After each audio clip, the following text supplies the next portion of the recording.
সানভিজ ভাই তনির অনেক সমালোচনাই আমি করেছি। তার অনেক আচার-আচরণ আমার পছন্দ না। আসলে আমার আচার-আচরণও হয়তো অনেকের পছন্দ না। তার কর্মকাণ্ড অনেক বিতর্কের জন্ম নানান সময় দিয়েছে। কিন্তু মানে ফর দ্য ফার্স্ট টাইম আমি ফ্রম মাই হার্ট আমি তনিকে বলছি যে স্যালিউট। কারণ বর্ষা আপুকে যেভাবে সে সাপোর্ট করেছে, এরকম একটা মোমেন্টে এই সাপোর্টটা যে কি পরিমাণ টনিকের মতো কাজ করে এবং এটা মানে এত প্রশান্তি দেয়, এত নির্ভরতা দেয়, এটাই আমার খুব ভাল লাগছে। বর্ষা আপু খুবই আপসেট ছিলেন। মাঝরাতে তনি আপুর কাছে ছুটে গিয়েছেন। তনি আপু যথেষ্ট সম্মান দেখিয়েছে বর্ষা আপুকে। যেহেতু তারা কলিগ, একই সেক্টরে কাজ করে, তনি আপুকেও অনেকে চেনে, বর্ষাকেও অনেকেই চেনে। আমার খুবই ভালো লেগেছে যে অন্যান্য সেক্টরে দেখা যায় খুব জেলাসি থাকে।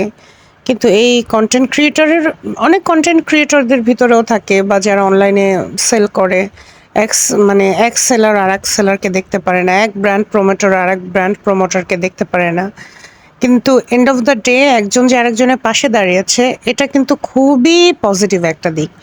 তো এই কারণে আমি মানে তনি আপুকে অনেক থ্যাংক ইউ দিব যে তিনি বর্ষা আপুকে সাপোর্ট করেছেন এবং তিনি যে ওয়াদাগুলো দিয়েছেন যে বর্ষা আপুকে কিভাবে সে সাপোর্ট করবে, আশা করি ওইটুকু সাপোর্ট সে করবে। যদিও তনি আপু অনেক বিজি, হয়তো আলাদা করে কাউকে 2 ঘন্টা 3 ঘন্টা সময় দিলে তার হয়তো ব্যবসায় অনেক লস হবে। আশা করি সে আপাতত একটু লাভ লসের চিন্তা বাদ দিয়ে সে এখন বর্ষা আপুকে সাহায্য করবে এবং তনি আপু নিজের ব্র্যান্ড প্রমোট করে, ঠিক আছে, এটা তার জন্য অনেক পরিশ্রম হয়ে যায়। তো যদি বর্ষা আপুকে তনি আপু কিছু কাজ দিত, তাহলে মানে তনি আপু একটু রিল্যাক্স পাইতো, বর্ষা আপু কিছু টাকা পয়সা পাইতো। আসলে কি জানেন, বর্ষা আপুর কিন্তু 2টা সন্তান এবং ওরা এখনো খুবই ছোট।